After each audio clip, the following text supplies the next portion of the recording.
টেনিসের ভাষায় বললে বাংলাদেশ নারী দলের জন্য চলতি বছরে এটি ছিল তৃতীয় ম্যাচ পয়েন্ট। জানুয়ারিতে ওয়েস্ট ইন্ডিজ সফরে প্রথম সুযোগটা হাতছাড়া হয়। এরপর বাছাই পর্বে টানা ৩ জয়ে ফিরে আসে সম্ভাবনা, কিন্তু দ্বিতীয় সুযোগেও হার মানতে হয় সেই ওয়েস্ট ইন্ডিজের কাছে। আর পাকিস্তানের বিপক্ষে আজ তৃতীয় সুযোগে হার, এতেই আরও একবার ধাক্কা লাগলো টাইগ্রেসদের বিশ্বকাপ খেলার স্বপ্নে। তবে এখনো বেঁচে আছে শেষ আশার আলো। লাহোরে বাছা মরার এই ম্যাচে পাকিস্তানের বিপক্ষে ব্যাট হাতে নেমে ভালো শুরু এনে দিতে পারেনি বাংলাদেশ নারী দল।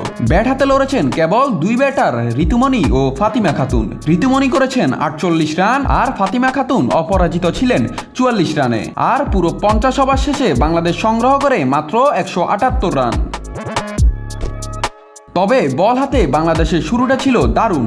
ইনিংসের দ্বিতীয় বলেই মারুফা আক্তার তুলে নেন শাওয়াল জুলফিকারের উইকেট, কিন্তু এরপরেই খেই হারায় টাইগ্রেসরা। পাকিস্তানি সিদ্রা আমিন ও মুনিবা আলীর 80 রানের জুটিতে ম্যাচ থেকে ছিটকে যায় বাংলাদেশ। মুনিবা খেলেন 69 রানের অনবদ্য ইনিংস। এরপর আলিয়া রিয়াজ ও নাতালিয়া পারভেজ গড়ে তুলেন জয়ের ভিত। মাত্র 39 ওভার 4 বলে 7 উইকেটে জয় নিশ্চিত করে পাকিস্তান। আলিয়া অপরাজিত থাকেন 52 রানে। এই হারে নেট রান রেট কমে এখন +0.639 হলেও বাংলাদেশ এখনো রয়েছে বিশ্বকাপের দৌড়ে। আজকের আরেক ম্যাচে যদি ওয়েস্ট ইন্ডিজ থাইল্যান্ডকে বড় ব্যবধানে হারাতে না পারে, তাহলে বিশ্বকাপের টিকিটটা যাবে টাইগ্রেসদের ঝুলিতেই।